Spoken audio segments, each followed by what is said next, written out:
হযরত আবু বকর সিদ্দিক রাদিয়াল্লাহু তাআলা আনহুর খেলাফতের সময় চলাকালীন সময় তিনি দিনের বেলায় রাষ্ট্রীয় কাজকাম করতেন, আর রাতের বেলায় গভীর রাতে একা বের হয়ে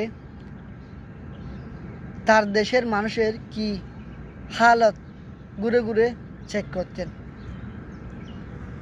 একদিন হযরত উমর রাদিয়াল্লাহু তাআলা আনহুর সামনে ধরা পড়ে যায় তিনি।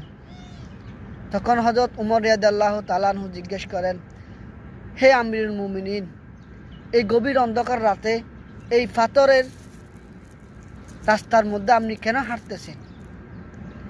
আপনার পায়ে তো পাথরের আঘাতে রক্তাক্ত ক্ষত বিক্ষত হয়ে যাবে।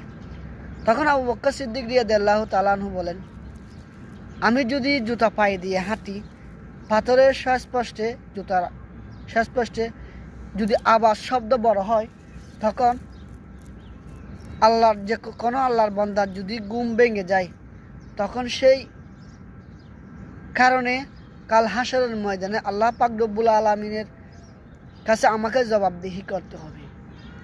সেজন্য আমি জুতা ছাড়া হাঁটতেছি। আর অথচ আমাদের বর্তমান নেতারা একটা সামান্য শোডাউন করতে গেলেও কত হাজার মোটরসাইকেল নিয়ে, কত শত শত মোটরসাইকেল নিয়ে মানুষের জন্য যানজট সৃষ্টি করে।